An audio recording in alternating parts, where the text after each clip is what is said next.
This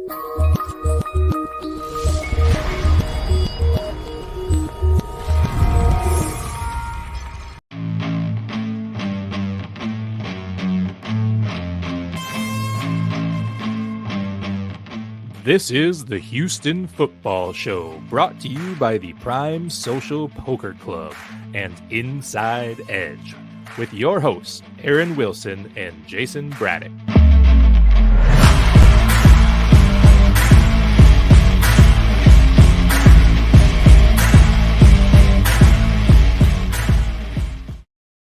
Welcome into the Houston Football Show. I'm Jason Braddock, and with me, as always, is Texans insider for KPRC2 and Sports Talk 790, Aaron Wilson. Aaron, how was the bye week? It was great. It was good to get a chance to step away for a little bit. Had a little medical procedure. I got my triceps tendon reattached. I have had a couple back issues, and this was related. You played hurt. You called on the media combine. Frank Ross was putting everybody through the punt return, whereas for just to kind of illustrate for those listening, where they have the punt machine, the jugs machine, where it's arched up, shooting high arc. I don't remember if it's 40, 50 yards, how far away, and it comes down. Aaron got out there in the mix and caught it. Right there, called it, played injured, and then a week later went ahead and had the surgery. So I love that you played injured, Aaron, and then had the surgery afterwards. Yeah, I think it was, if I'm recalling correct, something of an over the shoulder. I had to nice. And then catch it. I think you were blindfolded. I think it was one hand. I dropped my phone, fell out of my jacket pocket, and Frank picked it up. But I think Frank might have been there he knew I was hurt. I think he was watching me just in case I took a stumble. But Frank Ross, great guy.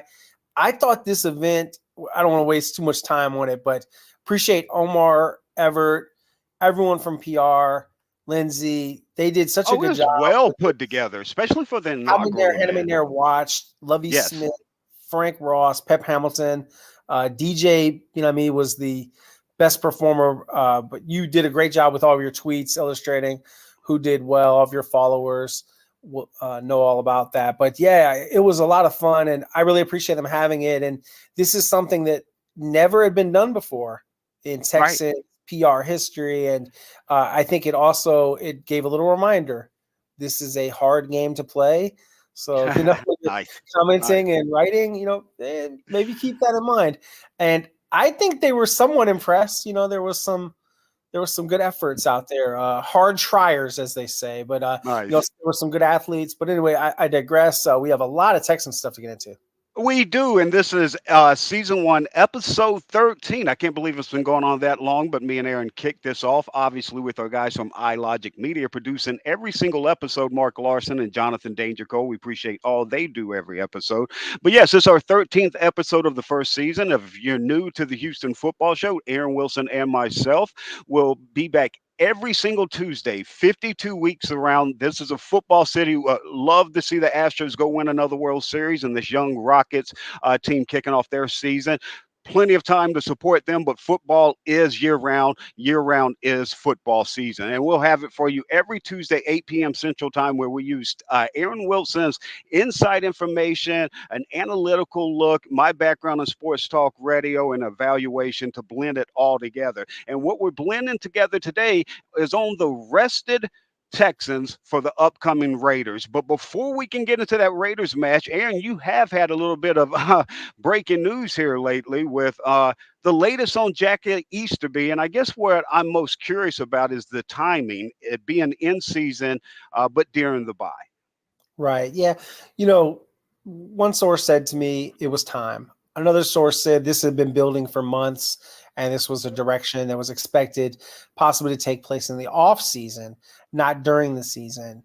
And yeah, I think what I can say is that I think he tried to do his job, but in some cases, especially perception, it was like he had too many jobs, had his hand in too many piles. And that was the biggest criticism of him. I think he really is truly well-intentioned. I think at times a little misunderstood. Nothing is ever as black and white as some people have made it. I also think, and I am not being a Jack Easterby apologist, I think that he could have done many things better.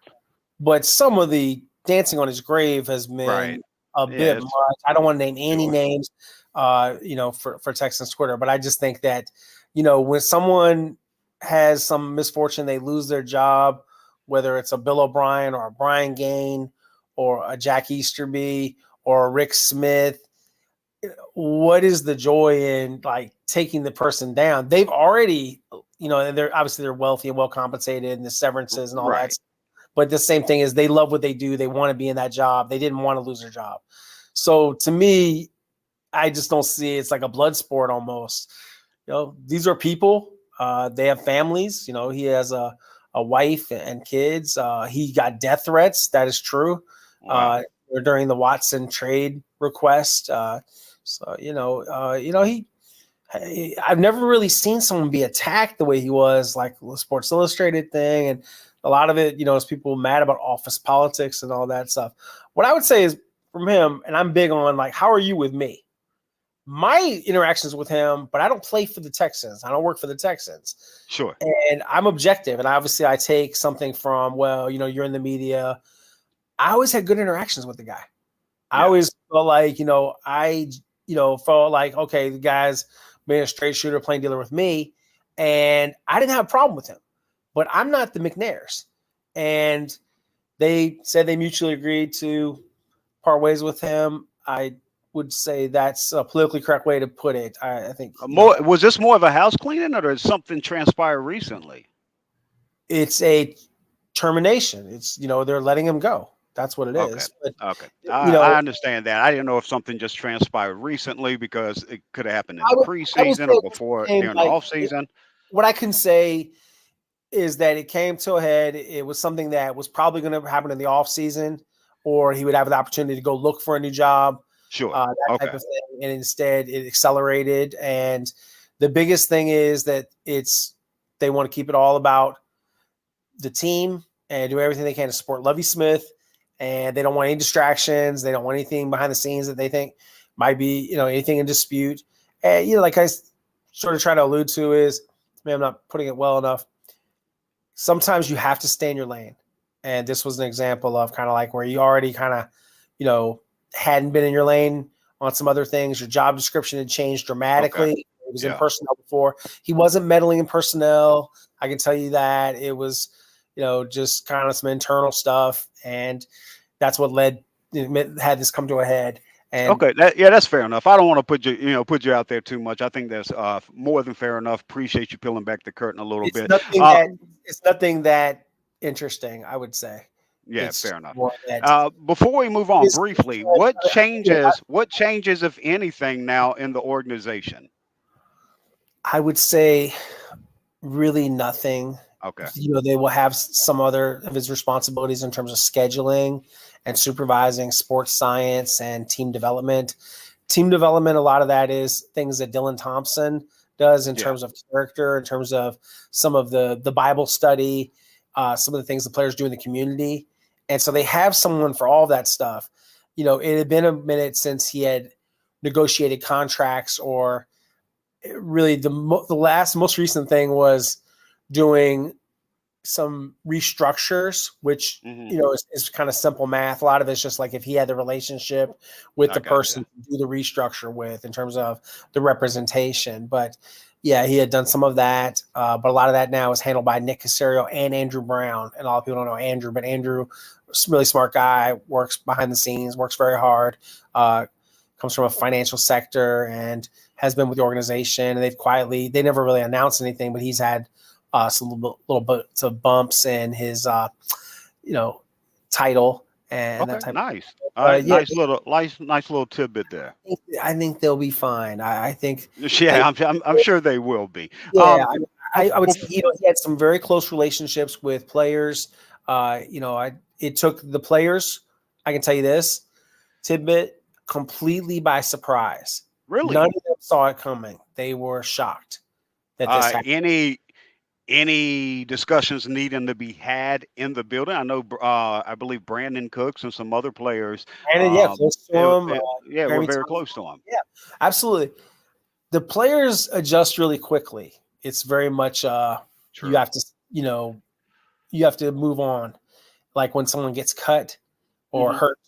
And so they are already really, I would say, trained for this type of event. So these guys, things happen and you move on. And well, let's go ahead and move on from it. Let's put it to, I think here moving forward, I think enough's been said about Jack Easterby. You mentioned it. I think it was fair what you said earlier that, people want their pound of flesh. And I think it's gotten to a point where almost, and social media has helped ignite this, but there's just this mob mentality. And we said what we needed to say where we disagreed with some of his decisions and everything else. When the man got fired, he's out of his job. Like you said, I think you compared it to dancing on his grave. I feel like move on. You got your pound of flesh. He's out of his position. And now moving forward, I think the only thing I need to hear about Jack Easterby in Texans history is the footnote and the role he played to get Nick Caserio here. And I don't think that can be overstated. And I think a lot of people mocked it, present company included. And by present company, I mean me, mocked the way Caserio came about. But if Caserio ends up bringing the city of Houston their first ever Super Bowl, then he'll remain a footnote in making that come to fruition. Is that fair? Yeah. Really quick, yeah, sure. I think it's an important point. And some people, didn't or took issue with my tweet about the legacy. The legacy part of it is it's very complex and it's controversial, right? It's complicated. His time here, he did not have a big football background. Right. He was an interim general manager. That seems amazing to many. He didn't really do anything good or bad once he took over for O'Brien. Like he avoided a lopsided trade offer from the Green Bay Packers for Will Fuller. He kept Fuller, and then Fuller winds up getting suspended anyway. But my point is, he negotiated Nick Caserio's contract. He was able to talk Nick into. He was on the airplane with Cal to go get him, and they got this deal done. And he did have an instrumental role in convincing his friend Nick to come to Houston. Right. I think that's it. That's the footnote. And you compare it to, his legacy with the Texans moving forward. Everything else is water under the bridge. Go ahead. Right. Last thing on it. I know some other media members have said, well, they wanted him. They've been trying to get him. He wasn't convinced. Yes, there was a tampering. Yes, there was this. He wasn't chomping at the bit to come to Houston. He had to be talking. Right. And you had to give him. Do you know how much $6 million is for a rookie GM? Never been GM before. They had to overpay. They had to give him the keys to the castle, total control, pick the coach, all of those things for him to come, and the assurances that from Jack that it would be good if he came. So and once again, I'm not glorifying Jack Easterby, but I'm just saying the past is the past. The man's lost his job, everything. I was one of the first in the city of Houston after I read a Greg Bedard article to say, hey, this guy wrote this article. He's familiar with him from New England, and this is what's transpiring in the midst of it. And people were telling me I was beating a dead horse, and they're like, why do you keep talking about this Jack Easterby character? Then it transpired. To me, this is an old story, and the only part of it, is just the end of the story, except that footnote. If Caserio brings a title, anybody associated with the Texans and tied into bringing them their first ever Super Bowl championship, yes, they will be remembered. Right now, you might be too emotional as a fan and caught up in the moment, but once a first ever Super Bowl title comes to the city of Houston, wounds heal quickly. All right, before we get on to the Raiders, Aaron, and get to our first break, where we got to catch up the roster real quick. Couple guys that have been on IR. We know that you talked about Mario Addison coming back, which he has since done. Couple other guys. You can bring back 8 guys, or it can be a guy can come back up to twice too and count it. But up to 8 times, guys can come back from IR. They've only used Addison up until this week. Catch us up on Tegan Quitoriano. I tore that up. I'll let you say it better. Christian Harris and Tavier Thomas. Right. Updates on all of them. Tegan Quitoriano, the rookie tight end from Oregon State, he practiced. He looked pretty good at practice, and they designated him for return. So his 21-day window to be activated has started. Normally what happens is once they start the window, it happens within 7 to 14 days. So if this is his ramp up week and then next week he's officially activated, that wouldn't be surprising to me. Brevin Jordan, who is not on injured reserve, they've been carrying him as a unhealthy, inactive on the roster. So he's got an ankle injury and he practiced. So he expects to be back. And then with Tavierre Thomas, they have not designated him for return yet. Everything I'm hearing is that it's not this week, that it's the following week. So it was always. Is that more of roster flexibility because they have talent and those guys aren't safe? And I don't think any of their secondary safe if they move on from anyone and try to slide to a practice squad or something, especially with the wealth. How valuable that position is probably better stated. Right. I mean, at some point you do have to part ways with someone. Right. They might go down. So are they just kicking the can down the road? Like he could come back, but they're just kicking it down the road because they need Christian Harris and Teagan Moore? He needs to practice and Okay. he needs time. I mean, he's only been doing they let you do this, but he's, he does the flex part. He runs a little bit. I mean, he needs time. Yeah, no, that's absolutely legitimate, especially when you haven't practiced since August. So, yeah, he's missed a lot of time. It was a quadriceps injury. And the problem is when you're running 18, 19 miles per hour per GPS data, and you have to stop and start, and you just don't know what is the amount that the quad can handle when it fires, and you don't want to have a setback. So you go slow. And hamstring. I think you illustrate that perfectly. Well said. It's a patience kind of thing with him, and he's a very valuable player that they love. So when he's healthy, they can't wait to get him out there. Lovey is a big fan of his, but it's not this week.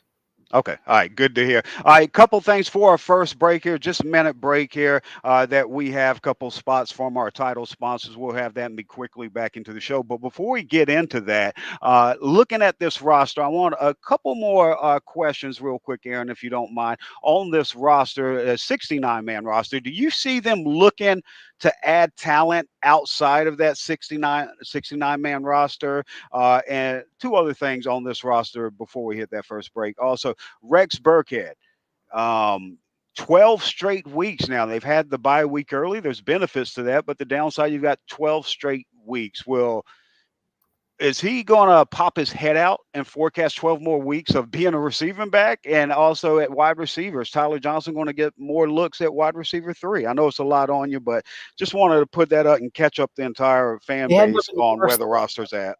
Right. They had not been the first thoughts in my mind. My anticipation for Rex is that he will continue to be the backup running back, primary backup, pass catching back, and he's well suited to the role. And I don't see that changing. I don't see him getting carries generally. I think he'll get a few touches here and there. And just if it's in the flow of the game, then he'll play. But yeah, I don't anticipate like a major ramp up. I think it's going to be the Dameon Pierce show. It's going to be a lot more of Dameon Pierce. What we saw in Jacksonville, that's just a preview of the kind of football they're going to play. Oh, wow. I want to get into that a little bit more later because I don't want to share too much on it, but I'm curious to hear from you if you think like that's the plan right now at 1-3-1. But if they win the next couple or lose the next couple, I wonder if the trajectory of how they use Pierce and a couple other player changes. So we'll save that for a little bit later in the show. But that wide receiver position, you feel like Tyler Johnson starts to get more looks with Dorsett's struggles and Chris Moore coming back or, dealing with injuries throughout the season? I mean, I think as long as Chris is healthy, then he's going to be in the role. He's the guy. Yeah. Okay. It was just a matter of like Chris having an injury. So, yeah, the hope is that they get Chris back out there. Chris was playing well, too. Chris is kind of like, I don't know about underrated, but, I mean, he is real steady and reliable. I mean, he's, he gets it done. Last year, he definitely was 21 on 22 targets, catching 21 of those. This year, a couple drops, but it hasn't just been him.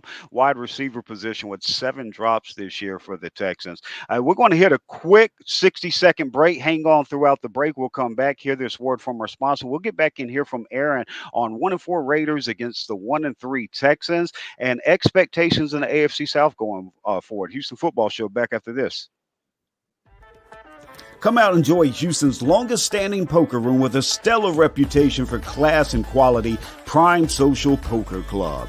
At Prime, you'll enjoy an upscale social environment, fully stocked bar, gourmet dining, pool tables, dozens of poker tables, and many other fun games throughout the venue.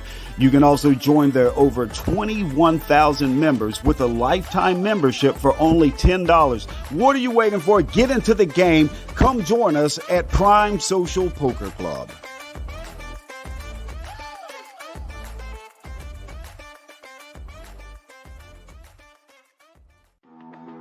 Inside Edge was founded over 30 years ago as a data and analytics provider for Major League Baseball clubs. If you've seen the movie Moneyball, then you know Inside Edge. They were part of the data and analytics revolution in professional sports. Fans can now have access to the same insights and analytics used by pro teams for free at myinsideedge.com. My Inside Edge is a destination for sports bettors and daily fantasy players where they can find matchup-specific insights and projections to help make informed betting and fantasy decisions. Again, that's myinsideedge.com.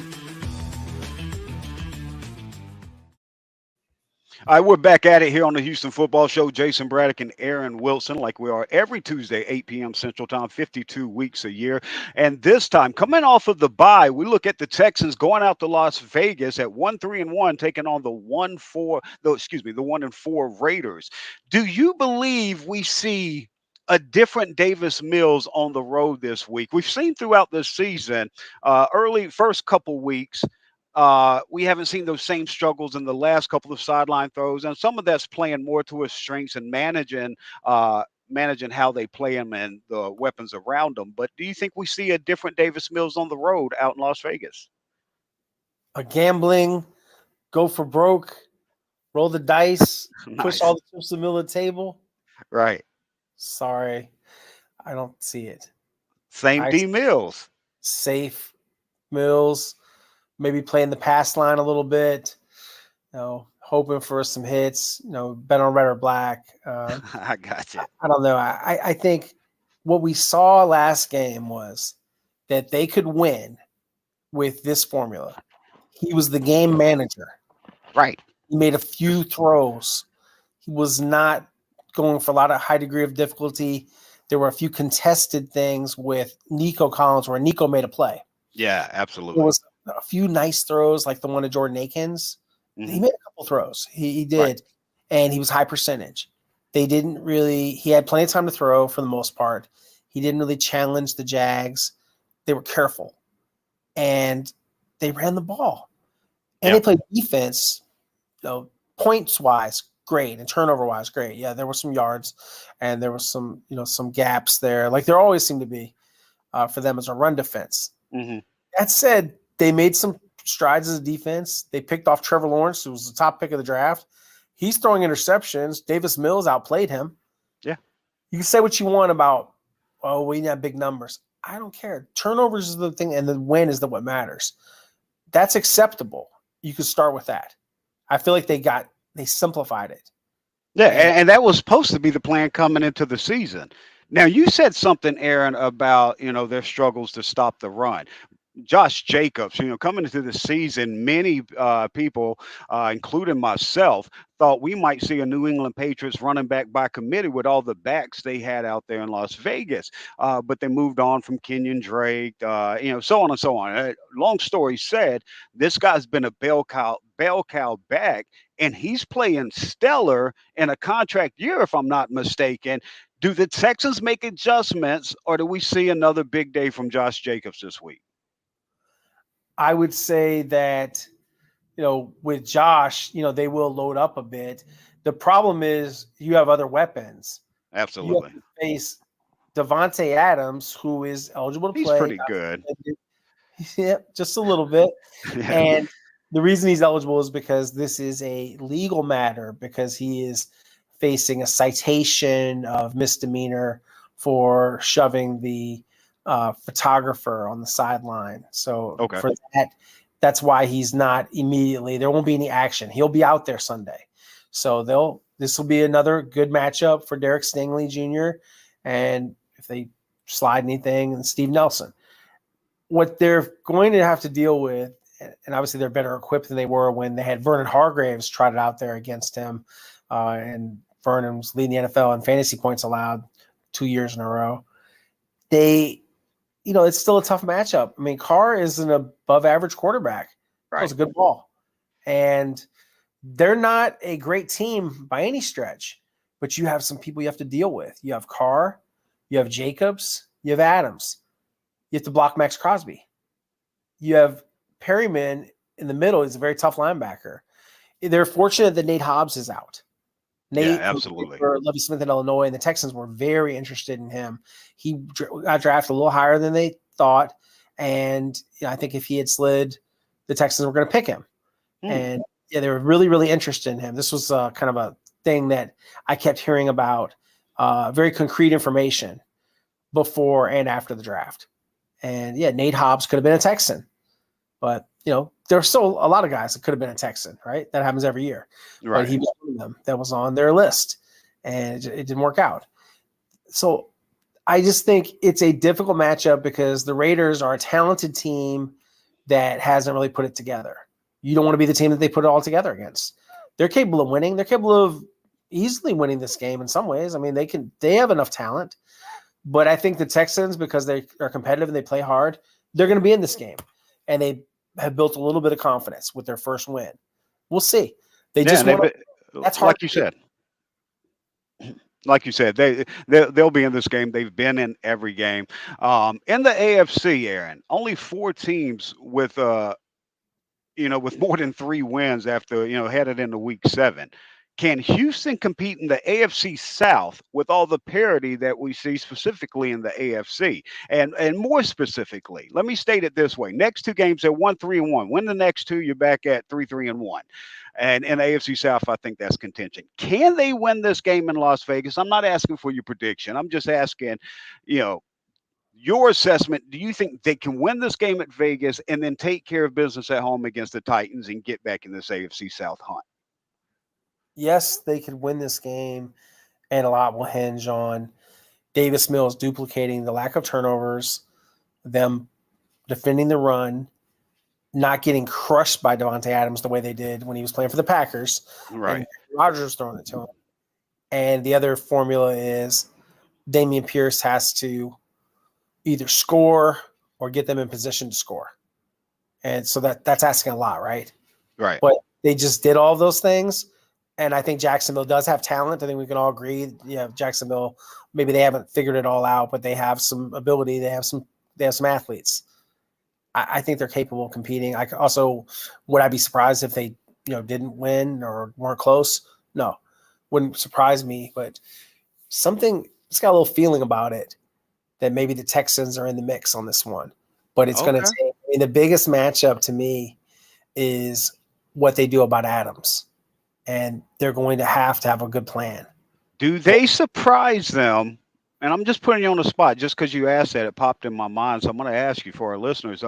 Do they surprise the Raiders and Davante Adams and put Stingley and more man? I'll say they're probably playing Stingley 65-70% zone. And I think that's great on-the-job training for the future to make him a complete corner. That being said, with this game being so important to help get back in that hunt in the AFC South, do you think they surprise the Raiders a little bit and let Stingley man up, one of the top receivers in the league? And more man, 50-50. Let's say 50-50 split. Oh, it wouldn't surprise me if he has a lot of man-to-man opportunities. Wow. There's a lot of belief in this kid. Yes. I think that this is why they drafted him. They're going to let him go out there, and he's going to have a lot of chances to cover Davante Adams. Man, yeah, I'd love to see him. I'd love to see him at least bump that man coverage up from 35% to at least 50% plus this week against Davante Adams. I don't think they have the film of that, and I think Stingley, when he's got those man reps, even against some of the top receivers, he's been in their hip pocket. He's been shutting them down. I trust him in the moment. I think that could give him the competitive advantage to really focus on taking Josh Jacobs away too. But most of the Texans' losses to this point, we talked about them being in the hunt in these games. Most most of these losses are 50-50 games, and that's basically what the NFL wants. And, they've been for years wanting the parity, and they've got it. 2022 is parity unlike I've seen before. And these 50-50 games, the Texans, they've allowed them to go the other way, most of the time shooting themselves in the foot, most of the time late in the fourth quarter. What adjustments can they make to get over the hump? I know it's just the simple stuff, but what adjustments during this bye week could they have made to really get over the hump? And are you buying that these 50-50 games can continue to start going their way like it did in Jacksonville? Generally what happens during the bye week, the coaching staff has to work and personnel, and you do a lot of self-scouting. Oh, nice. And okay. Players are off. And, you exercise, you rest up, you see family, all of those things. And then you come back to work as they did on Monday. Then they were off on Tuesday. And they'll have the game plan installed and they'll get to work. So Monday is like a walkthrough and they'll have the 3 days. And, they'll prepare for the Raiders. But generally, is the bye week like this extra game plan? It is for the coaching staff. But the players, I'm sure they take a look. They are aware of the Raiders, but generally you need to take your bye week. You need to take time off. And that's what most players do is they take 100%. That time off and then they get plugged in and you get ready. But the personnel, the matchup, and it's a difficult matchup and it is a road game. It is Las Vegas and all those things. I don't think that's distracting. I think all of the trips are sort of similar, right? You go somewhere, you stay in a hotel, you have dinner, you have a lot of meetings, and you go from there. All right. Well, that's Aaron Wilson. I'm Jason Braddock, and you're listening to episode 13 of season 1 of the Houston Football Show year-round, every Tuesday, 8 p.m. Central Standard Time. You can get your Houston Texans fix with the Texans Insider and myself, Jason Braddock. All right, before we get one more segment with Aaron Wilson, get his prediction on what's going to happen in Vegas, let's take time out here and let me tell you about one of our title sponsors, Prime Social Poker Club. Now, Prime is Houston's longest-standing poker club, and they have a stellar reputation for class and quality. If you've never been able to go out to Prime, which is located conveniently right here in Houston at 7801 Westheimer, go check it out. You'll see an upscale social environment with a fully stacked bar, gourmet dining, pool tables, dozens of poker tables. They have a cash game table there in the back where they do a live stream every Friday, just like the World Series of Poker. It's a great atmosphere. Over 21,000 members. You can become a lifetime member too for only $10. Daily, nightly tourneys. They got potluck Omaha, PLO, you got no limit, hold'em, whatever you want to get into. Happy hour daily as well. Go get in the game at Prime. That's 7801 Westheimer, Prime Social Poker Club. All right, Jason Braddock, Aaron Wilson, Houston Football Show back in. We got Aaron for one more segment, so let's look. We know the Texans fans are salivating, looking at, that Browns pick right at 6, Texans pick at 4th, and they're on that verge of going completely all in. If the Texans lose the next 2 games going into that trade deadline following week 8, November 1st, Tuesday, 3 p.m. Central Times for our listeners out there, do you see the Texans becoming sellers and nobody with any big return anything, but to kind of save some cap, roll it over for next year, and also add a little collateral in the draft? I don't know if, some sort of salary dump it really helps them much. Like who are the guys you could move? Are people? I got that a little bit later, but I mean, mostly those vet DNs. If you lose the next 2 and you're 1-5-1, Aaron, does it matter what players that you have out there playing? I mean, you're going to start making the switch to the youth, developing them more. It'll suddenly happen whether they say we're doing right, 100%. I would say this: they are trying their best to win with the players they have. They're not like playing the best lineup that they could put out there. I believe they put it out there. This is the best roster that they could buy. And, looks like they've drafted well. If health permitted, Harris will be out there, Christian Harris. And I expect him out there soon. I think this is the week for him. A lot of people are eager. Wow. Nice. You're bearing the lead there. Say it loud. Let it come out your chest. You think this is the week for Christian Harris? Close last week. I think he's going to get my expectation. Oh, nice, nice. It's getting there. It's going to be a little exciting. They're getting fresh early by the benefit of it. Getting these guys that were a little banged up, getting them back. Some of the guys back from IR designated for return. They're fresh when these other teams are banged up and haven't had that extra little break. So if they can get these next two, they're back in the hunt. But Aaron, it's got to start with the first one. That's this week in Vegas. It's time. Aaron Wilson's prediction. He predicted they would knock off the Jags. Is he predicting they knock off the Raiders out in Vegas? What say you, Aaron? They lose a close game to Las Vegas. Oh, I set you up so well. But no, you got to go. You got to go with what you think. You're saying you've got you think they lose a close one in Vegas. I do. Okay. All right. I don't think I paid you off last week for the bet I lost on Jacksonville. So I got to take care of you tomorrow on that. I'll get you taken care of. Aaron had Jacksonville. Let's go a third straight week. Let's go a third straight week here. I'm going to go Texans. I think they've been so close throughout in all of these 50-50 games. I know it's on the road and how Mills has struggled there. I think they understand their personnel a little bit more. I think they understand the Raiders from Josh McDaniels and front office guys they're real familiar with. I'm comfortable with it. Let's go week 3. I'm on the other side this week. Give me the Texans. All right, you take the Texans, and we'll do our usual bet, which – I couldn't do the Raising Cane's, but I did get you the Chick-fil-A. So I actually changed my diet, so we're going to have to figure something up. Aaron, I'm actually cutting out, really at 43. I'm really focusing on my health now. Yep, I'm on my way of. They have a salad. Okay. Yeah, I'll do a salad. Yeah, I'm not. Pub, they're probably doing pretty good already, but Raising Cane's or Chick-fil-A, call Jason. There you go. Let's get Houston Football Show at Gmail. There you go. All right, Aaron, before we let you go, you headed out to Vegas. I have to ask, what happens in Vegas with Aaron Wilson? Does it stay in Vegas? Yeah, I wish I was more exciting. I think I'm going to relax. I'm definitely going to watch a lot of college football. I think that should be fun with all the televisions. And, yeah, there's some good food out there. I'm staying in Red Rock. It should be nice. Stay off the strip, just a little quieter out there. And they've got a really good steakhouse, I've heard, called T-Bones. So I might check it out. And with my left arm bad, I might have to get a chopstick, maybe see if they'll chop it up for me in the kitchen, slice it up. You and all of the Texans media that travels on the road game, y'all enjoy y'all's trip out there. Be safe and don't come back with a black eye and a baby. No, never. I've watched it. I've watched The Hangover. I know how it goes. I've never gone to Vegas myself, but I've watched it, and I treat The Hangover as a historical movie that just tells you what happens in Vegas. So I understand what's going on out there. So if you come back with a black eye and a baby around your chest, I'm not going to judge you, Aaron. Your wife might. I'm not. That's on me, but yeah, I will not embarrass this podcast or. I appreciate it.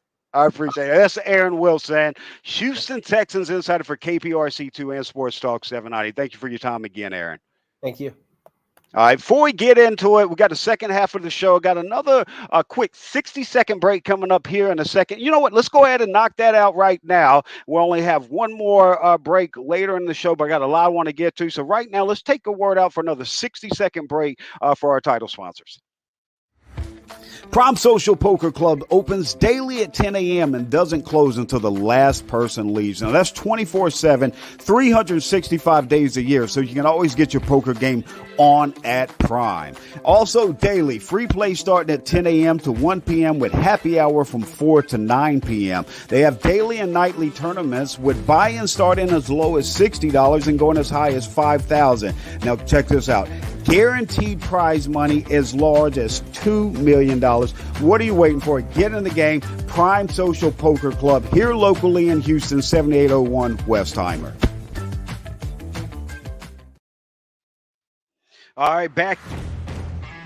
We've told you about the endless insights at Inside Edge, but let us tell you about the real gold mine. They're 5-star picks. And in the 2021 NFL season, Inside Edge went 34-14 against the spread for a success rate of 70.8. And now you have access to these 5-star picks for only $20 per pick, or get the deal of the lifetime. every 5-star pick for the entire year for only $149.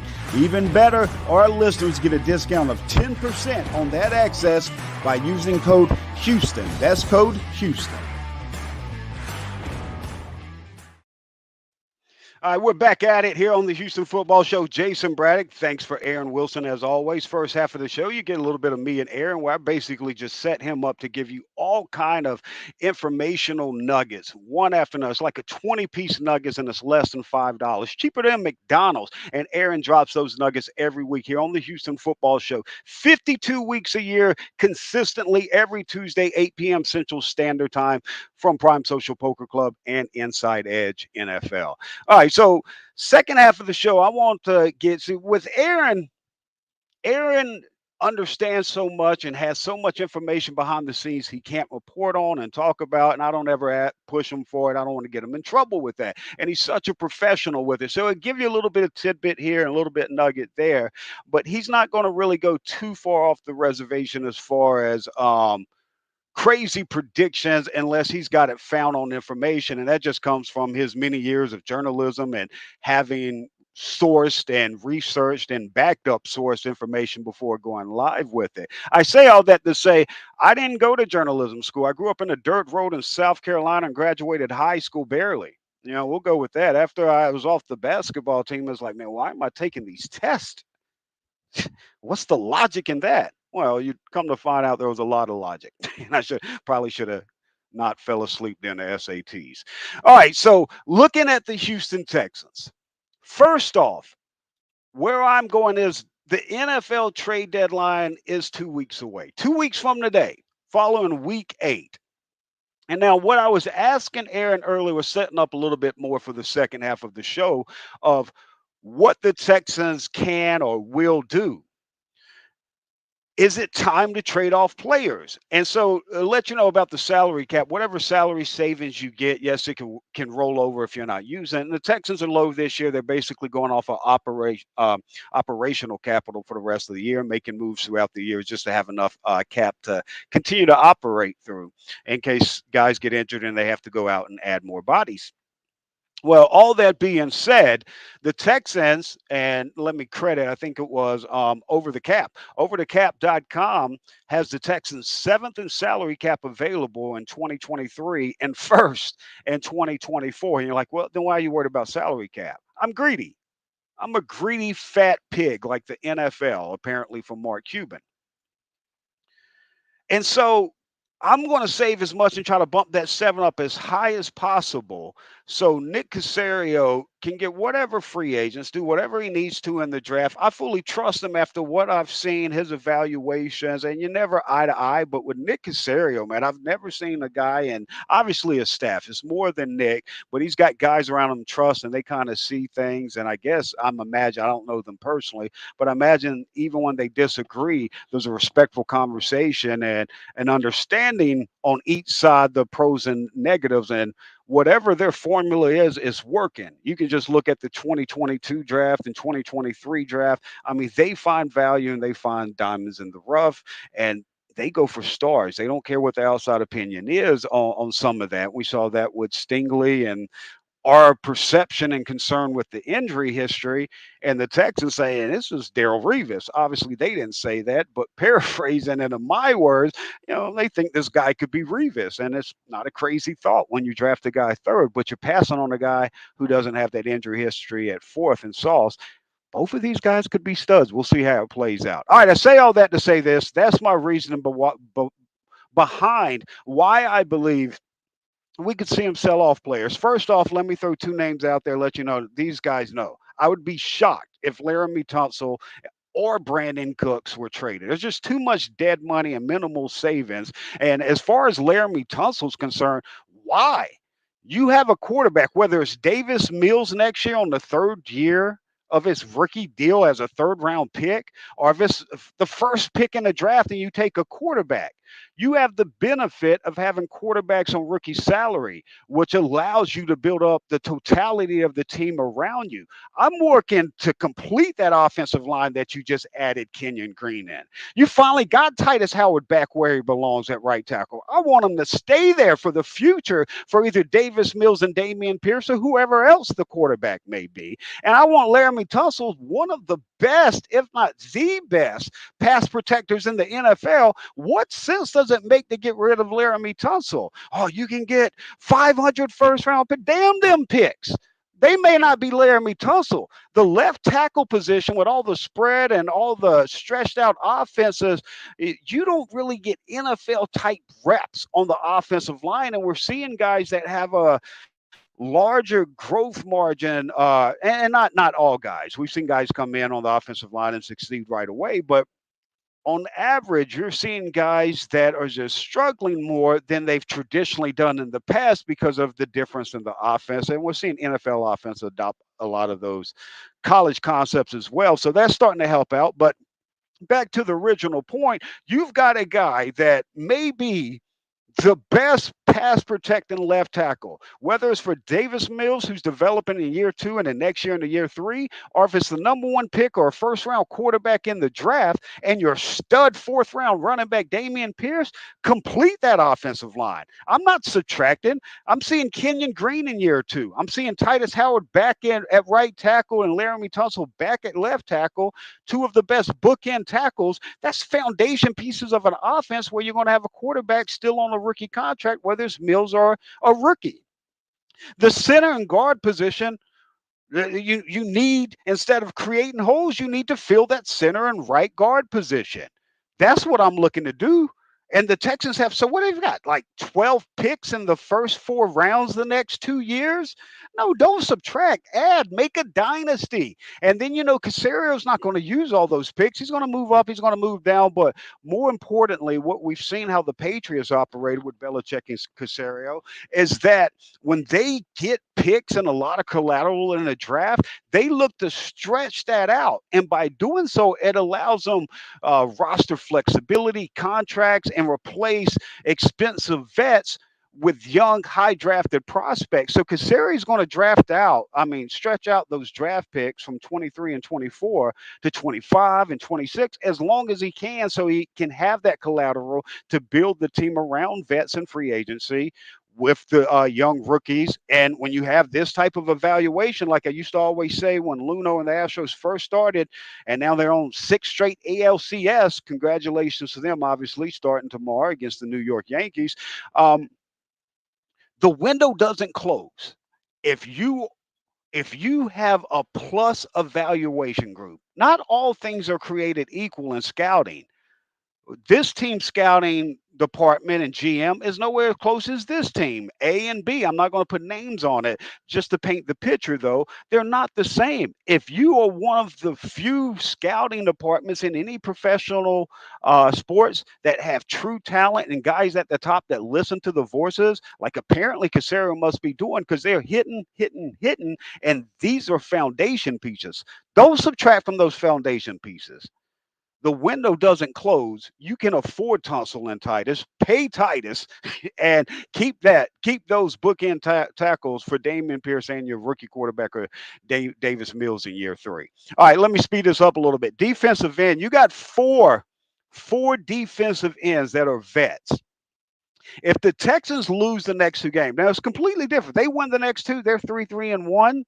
Then no, you're not trading off these guys before the deadline, because there's so much parity in the league. There's so much parity in the AFC South. You can't tell me the Titans, Colts, or Jags are better than the Texans. You especially can't tell me after the Texans tied the Colts and beat the Jags. But let's look at what these 3 teams. The Titans have the best record at 3-2. They beat 1-4 Washington. 2-4 Washington, 1-4 Las Vegas, and 3-2-1 Indianapolis. Who did 3-2-1 Indianapolis beat? They beat Jacksonville, who's 2-4. They beat Denver, who's 2-4. They beat a good Kansas City team. That was actually a surprise. I don't think the Colts are a good team. The Texans already tied them week 1, and they should have won that game. got the Jags at 2-4. Who'd they beat? They beat the Colts. And then they beat the Chargers. And the Chargers one's not impressive to me. I know the Chargers are 4-2. Laid out on Twitter earlier at Jason Braddock with a Y. And also follow my co-host if you're not already at Aaron Wilson _NFL. But earlier I tweeted out that the Chargers 4 wins. I mean, it's all trash teams. Go look at the wins, and I'm saying the Texans among that too. And when I say they're all trash teams, I'm talking about 1 and 2 win teams. I can't respect the Chargers. And a lot of these games they shouldn't be winning. But these are 50-50 games that the Texans have allowed to go the other way. If it continues to go that way and they lose the games and they're 1-5-1 and looking at the NFL trade deadline, I'm absolutely making calls to trade guys. Laramie Tunsil, Brandon Cooks, those aren't the guys. It wouldn't make sense for the dead money and the minimal cap savings. And again, on Laramie Tunsil's behalf, no. You've got one of the best left tackles. So you've got the best players in the world that play at the NFL, which is the highest level, and then of all the best left tackles in the world, which is one of the toughest positions, you've got the best. And you're like, how do we get rid of this guy? No, I don't need 2 more first-round picks. The Texans have plenty of first-round picks and seconds. They can accumulate more picks through different ways without giving out one of the best players who's still in his prime and is still getting better, actually. I'm seeing them work harder, being nastier in the running game this year, and that's always been the knock is that, quote-unquote, he doesn't care in the running game. And this year, he's erasing that myth. He'll still have a whiff, 1 or 2 in a game or a mistake in a game, but it's so minimal, and he's looking to erase that. I'm not looking to get rid of Tunsil. The guys you look to, if you're 1-5-1 at the Texans heading into the deadline, look at the vets on that defensive end position. Teams that are pursuing Super Bowl championship, they will gobble up these contracts and give you a late conditional pick, whether it's a 6th or 7th round pick. I really don't care. If you can get an extra 6th or 7th, the Texans already have 4 6th-round picks in 2023. But if you can get it, if you can get them to give you a 5th in 2025, or in 2026, keep building it for the future and everything, because these players aren't going to factor into your season. And I'd rather see young guys come in from the practice squad or off of other practice squads and get those reps and can continue to develop and get better for the future. But those 4 vet guys, any 2 of these guys, the Texans can move if they're sitting at 1-5-1. Rasheem Green, Mario Addison, Jerry Hughes, Ogbo. Why would you keep all 4 of those guys? Oh, you got to get through the season. If you're 1-5-1, throw a body in there, play for the draft pick and call it a day. Save those cap savings, roll over the prorated portion, and get you whatever conditional pick back you can. I don't care if you put it out to 25 or 26 because you're so deep in 23 and 24. And teams will throw away a 20-25 5th rounder as if it has no value at this point to try to pursue a title in 2022. So the Texans, I think Caserio plays chess where a lot of people play checkers. We overstate that a lot. I think it's true in this.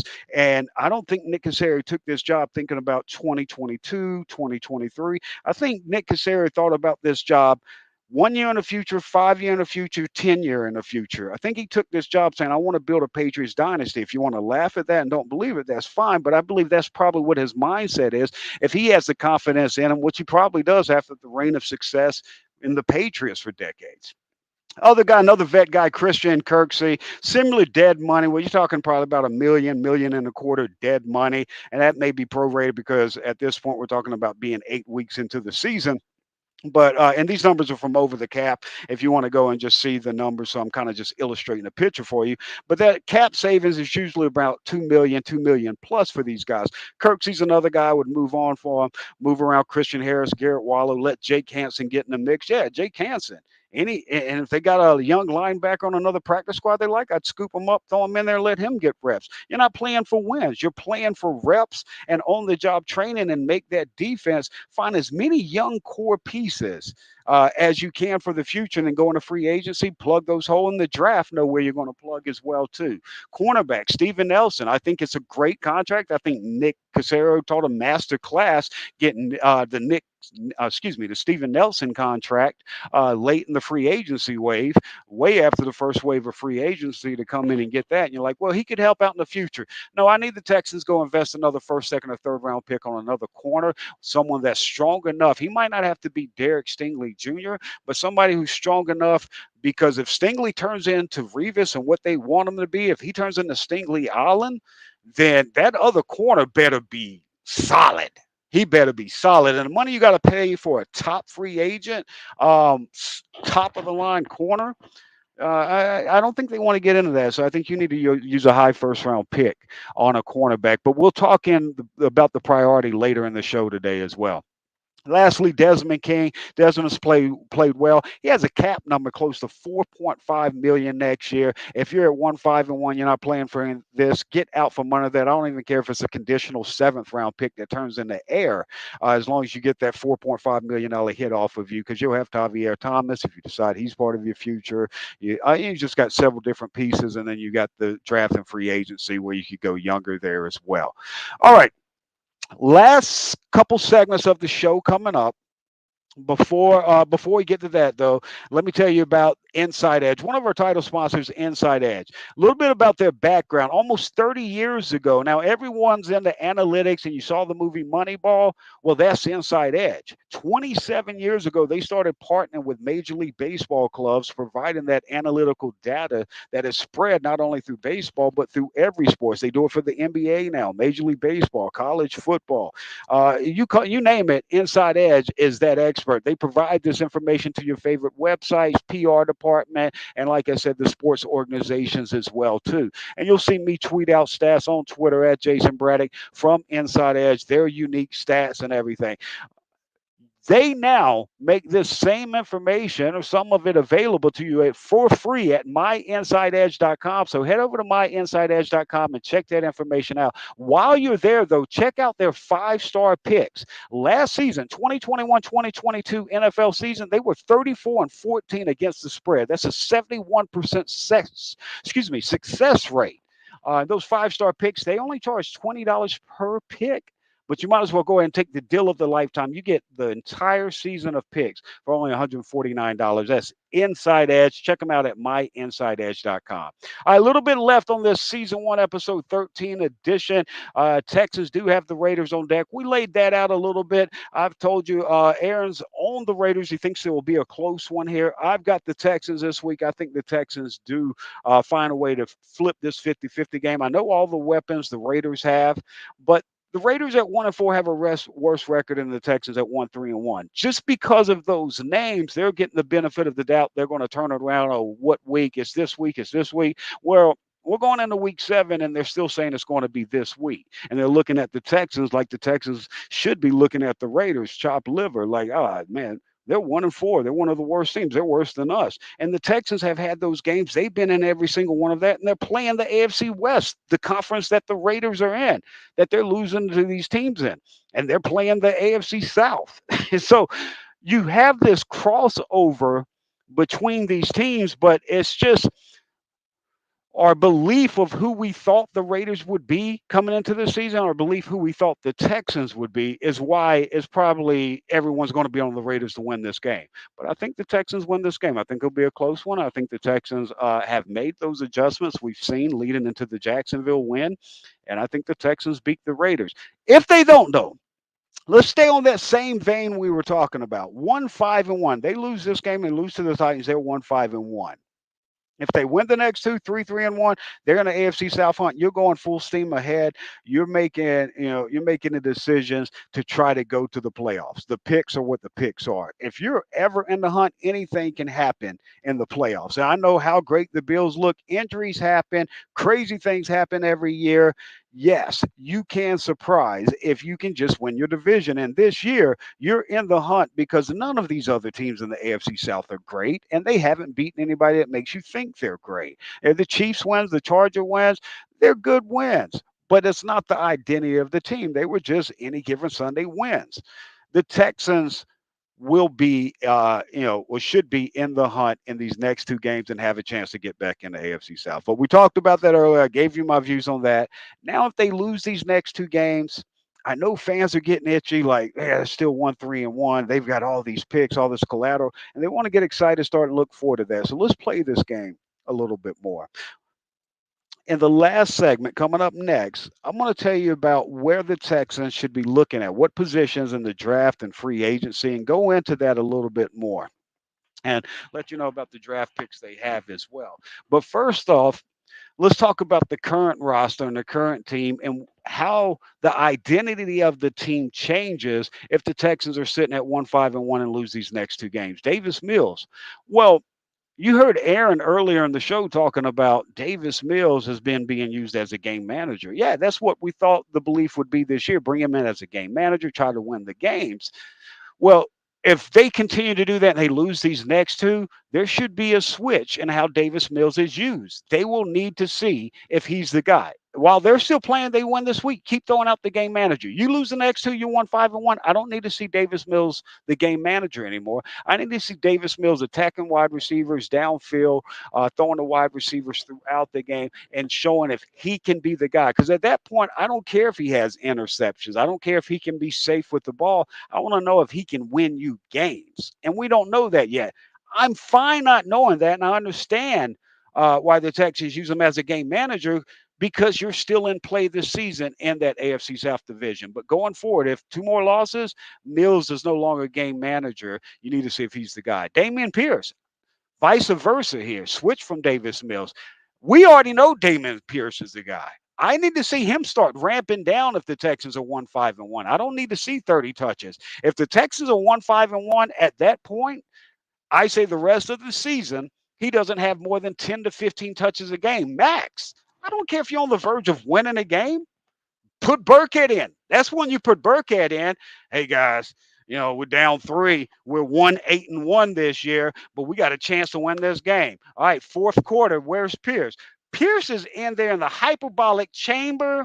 He's got some coming to the America chicks in there, like cleaning royal stuff, feeding him grapes. Like, I don't even need him on the field if you're 1-8-1. But in all seriousness, though, 10 to 15 touches max. If you're at 1-5-1, don't give up the blessing of him being so rarely used in college. Continue to use that and bring you in another back next year. Bring you in another back that can be that complement to Pierce so you can get a longer career out of him. The Patriots have been great with that. That's what they always do. They always have it's typically around that third round, give or take a round, that they'll get a back that just continue to add to the mix. They added 2 more this year.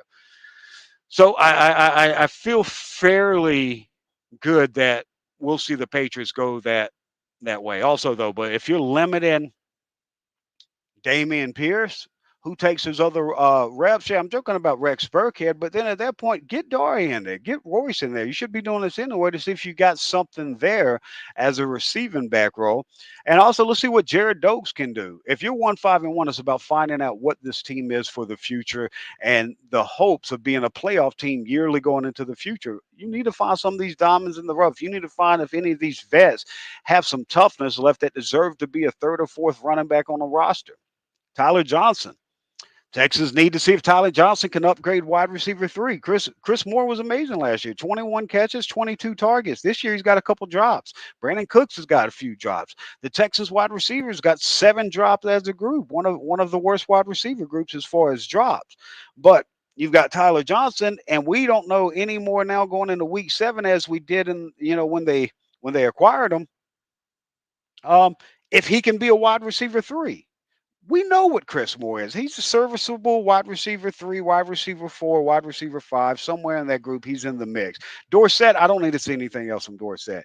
He's barely on the field, and he caused more problems and missed blocks and drop passes and everything else, holding calls, than he does actually catching the ball, where I think he's got, 1 catch this year? He doesn't even need to be on the roster, in my opinion.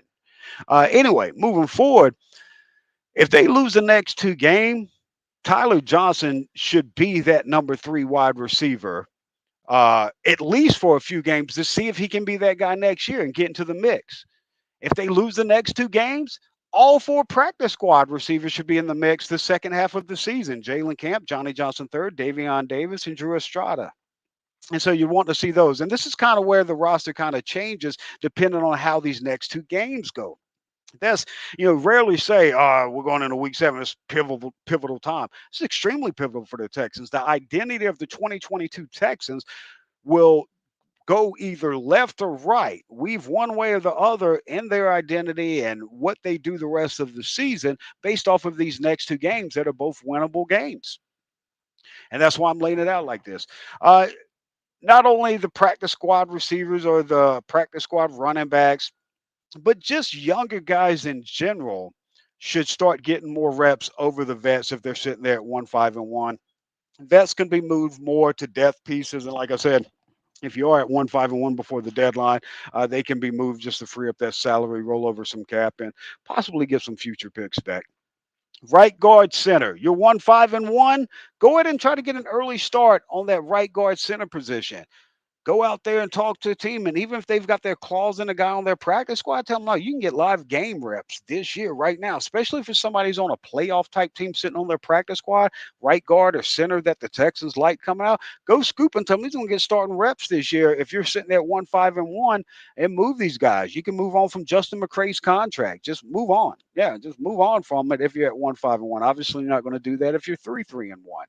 But that right guard and center position, I look for more permanent guys, especially if you can find a guy. Let's use an example. Like I'm assuming Alec Lindstrom went undrafted. I'm assuming he's still on the Cowboys practice squad. I like the guy. Maybe I'm wrong. If they liked him though, there would be zero reason not to at 1-5-1 to cut Justin McCray, save the salary rollover to the cap, and the prorated portion, I should say, of that salary that's left, and bring in Alec Lindstrom and let him get live game reps this year and see if he can be somebody. It might save you from having to use a pick at a position next year. And so I just wanted to illustrate that. Now let's move on to the meat of the bone. Last segment of the night, a peek at the roster where Houston may be looking to improve in the 2023 NFL draft and free agency. All this contract information I use from Over the Cap, as I mentioned earlier. Texans are seventh in cap space in 2023, first in 2024. In the next two drafts, the Texans have 4 first-round picks, 2 seconds, 3 thirds, 3 fourths. I mean, you're talking 12 picks in the first 4 rounds. These are like starters, some elite players, obviously, with the first and high top 10 picks that could possibly come. Starters, key backups. I mean, like you're talking really defining and building that roster. 12 top 4 rounds in the next 2 years in the draft. And then they got 10 picks in the 5th through 7th round where you can find those special teamers, some diamond in the rough, so on and so on. You know, we've seen it happen obviously throughout the years. But there's just so much there. Obviously, he's not going to use all of those picks. He'll move around. And as I told you earlier, I expect him to stack future picks as well. So what you have in 23 and 24, you can possibly have in 25 and 26 just by moving different pieces. And as with all these draft picks, you can remove as your vet stars get longer in the tooth, you can move those $20 million contracts and replace them on rookie deals with all the picks that you continue to get. And by trading those players, it becomes like a yin and yang. By continuing to build those vet players and building them up from the ground up, and in 3, 4, 5 years, whatever it may be, allow them to trade those off and acquire more picks. It just keeps that wheel spinning.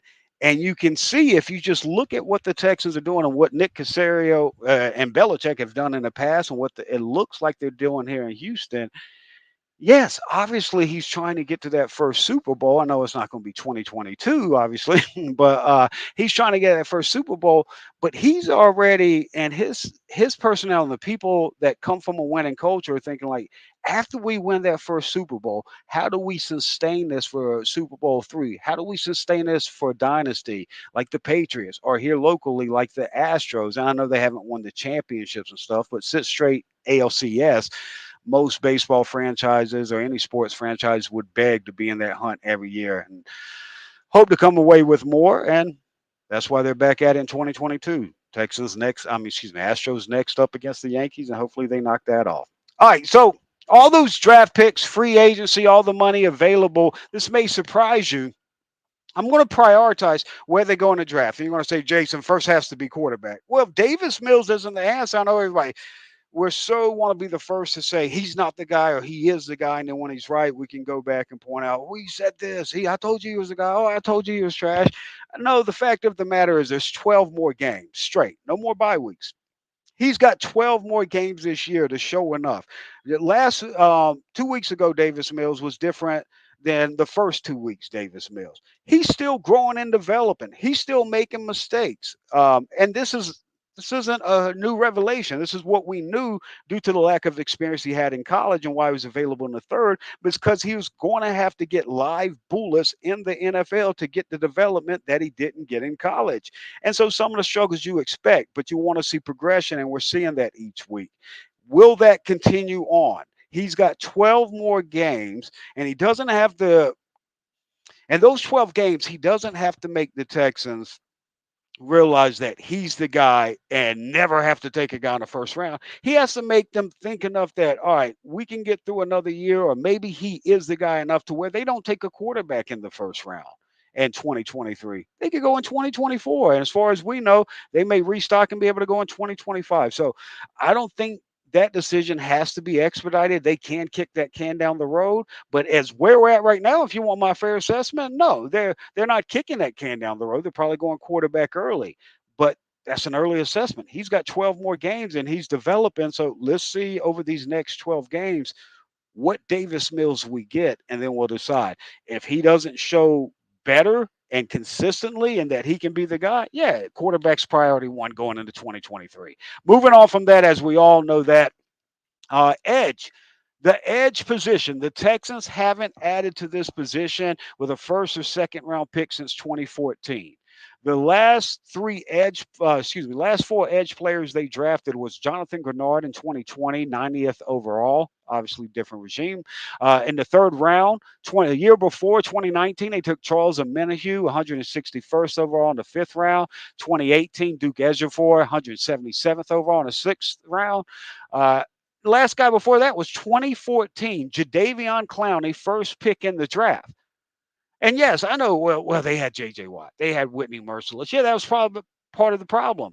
They kept holding on to J.J. Watt for sentimental value and never got return on investment for him, even though they knew the decline had started years earlier. And then they just let him walk, never getting any type of return on him. And then Clowney was always hurt. Clowney still hasn't learned how to play through. You hear in the NFL, one of the first things you hear players told is that you got to know the difference between being hurt and injured. Well, with Clowney, he never understood how to play being hurt. Everything that happens, he always felt like he was injured and couldn't play, and it still happens to the day. And he never had a passion to improve technique. Mike Vrabel, when he was his position coach in Houston, that was the biggest growth Clowney showed. And he's like, oh man, he's turning the corner. After Vrabel moved on and moved up from positional coach, and he didn't have all that one-on-one time, Clowney regressed back to who he always was, just a lazy, what D Ford called him in the draft coming out, a blind dog in the meat market. And so, sorry, I got off track a little bit there with the Clowney years and how disappointing that was. But the sentiment is that the Texans are long overdue to invest in edge. Edge has to be top priority if quarterback's not. Moving on from that, the center position, if they don't find that guy off of another practice squad or in free agency next year, the center position has to be upgraded. The interior of this offensive line is hurting Davis Mills and is hurting the running game. Damon Pierce is able to overcome it. Davis Mills is not able to overcome it. Next year's rookie quarterback, you wouldn't want to have to overcome a soft interior offensive line. So they will need to look at the interior. That's the next priority. You're talking about the center. You know what I mean? Every single play, touching the ball, snapping to the quarterback, calling out protections and everything. So I have that as a priority right behind edge. Obviously, I believe in building up from the trenches here. Next is that D tackle position. They need a Vince Wilfork. And obviously you're talking about, you need Kazir to find another Wilfork. That ain't happening. I mean, dude's so rare, but they need to find a guy. Obviously, you're not going to find a clone of Wilfork, but you need to find something close. Someone who can actually anchor in the middle, but also create interior pressure, where it can get out and move the quarterback from the spot from the interior. But if 2 and even 3 guys come, you weren't moving Wilfork. He took the center of that line, and you would have to go around. If you created that with this Texans defense, you would be surprised the domino effect of how much better this defense is with the way they attack and play. Wide and also with the edge with that Wilfork type D tackle, those two together, man. And now you've got Stingley on the back end that can do man, and they're working into being one of the better zone corners. He just needs those reps, and the way he tackles. I mean, the dude tackles like textbook. It's insane to watch. He's violent with it and doesn't miss. All right, so after that D tackle position, you get that Wilfork guy. I think that next priority is the wide receiver position. They need a bona fide number one. Cooks is not the guy he was 5 years ago, not the guy he was 2 years ago. They need that bona fide number one. Even if Nico Collins becomes the guy they hope he becomes, even if John Mechie comes back and returns and is the guy, having that bona fide number one just adds a benefit, added bonus to Nico and Mechie's game, and then whatever tight end you add. Cornerback position, they have to add another cornerback position. I have this coming in right below wide receiver, just because whether it's Mills or a rookie quarterback, you've got to get them a true number one that can win along. And if they decide to stuff Dameon Pierce, they can make them pay. And then that just, again, adds more value to Mechie and Nico Collins. After that after the wide receiver position, you got to get another cornerback. Somebody has to be playing opposite of Stingley that's strong, and you have to have somebody in that slot that's strong. So they've got some guys that maybe can man that, but that other outside corner position, you need someone that can be attack game. Steven Nelson's not a long-term fix. Excuse me. It's great value, great deal, awesome signing by Caserio, especially where he got him, but it's not a long-term fix. Stingley, if he's going to turn into what Caserio and Lovey want him to be, they have to have somebody opposite of him that can withstand the beating. Because if you look up and you've got a guy on Stingley, and you're going to throw that other direction. If you look up and you got Revis on somebody, most of the time they were throwing a different direction. Well, that other guy has to be able to withstand it. A lot of times Revis had Antonio Cromartie when he was playing at a high level. After cornerback, we go back to that offensive line position, right guard. You've got to fix the entire interior. You've got your tackles. You've got your left guard in Kenyon, center right guard. Complete that offensive line, and whether it's Mills or a rookie quarterback, man, you just give them such an advantageous bonus to taking their current skill set. Even if they're not Josh Allen, you allow their current skill set to flourish and maybe play above their means. And get every bit of juice out of each player on your roster just by completing that offensive line. After that right guard position, tight end. Dual threat tight end. They have to find that guy that can be trusted in the run game, trusted in pass protection, and trusted on routes. Quickly, 2 more here. We're going to go ahead and run through in the show on this. I thank you for listening to the Houston Football Show with Aaron Wilson and Jason Braddock. And those last 2 are the linebacker position. Like what I've seen from Garrett Wallow, can he stay healthy? He's going to get a lot more run over these next 12 games. Christian Harris is coming back. You hope he's a foundation piece. Aaron Wilson told us at the beginning of the show, he expects that he may be up this week, actually expects him to be up this week. So we'll keep an eye out for that. Who's that third musketeer? Who's going to be that third guy? That linebacker position will probably come in priority behind that, behind the tight end position, and then running back. I know I say you got to get that running back. It's just a priority on all those other positions. What you got in Dameon Pierce, you're probably going to have to push that back down to another 4th round pick or 5th round pick. You found it in Dameon Pierce, and you can typically find that type of value on a running back. Not saying Dameon Pierce, but 4th to 6th round, you can find some stud backs. And I think that's where the Texans will need to go to. That's that last priority there for the Houston Texans as they go into that NFL draft or free agency, which they'll probably answer a lot of these needs before that. But they will need to get that young running back. You remember the Panthers backfield? I talked about the Patriots one and how they do a great job of drafting Damien Harris, drafted J.J. Taylor, or maybe he was undrafted, bringing in J.J. Taylor. drafting Ramondre Stevenson, bringing in, who is it this year? Is it Kevin Taylor? They drafted 2 more backs. Oh, it's just so much. Every year they're adding to the mix of bringing in backs because it's a young man's game. And so the Texans have to start bringing that formula here. And if they could get something like what the Panthers had with D'Angelo Williams and Jonathan Stewart, whether it's Mills or a rookie quarterback, and with a complete O-line in front of it, man, you're really starting to build the foundation of a dominant offense once that quarterback position is solidified. That's my thoughts. I know people are asking and getting a little curious with the Texans sitting at 1-3-1, add a bye. If this gets ugly, you see the Texans have the 4th pick. You see the Texans have the 6th pick. What could that actually mean? Well, I laid out now. I'm not going to go into draft assessments and evaluation for quite some time, but I wanted to give you a little bit of a peek as we come off this bye that if this gets ugly over the next 2 weeks, start looking towards that future because this thing can really start getting exciting. And that's how I would prioritize where they really need to add talent in the draft and free agency. I want to thank you for your time. I want to thank Mark Larson from iLogic Media for producing tonight. For my co-host, Aaron Wilson, this is Jason Braddock from the Houston Football Show. Congrats to the Houston Astros, taking on the New York Yankees, 6 straight ALCS, bring home another title to the H, and congrats to the Houston Rockets and their young core kicking off the season. Both of those events start tomorrow night. It's going to be an exciting week in the H. Enjoy your sports, Houston. This has been the Houston Football Show, brought to you by Prime Social Poker Club and Inside Edge.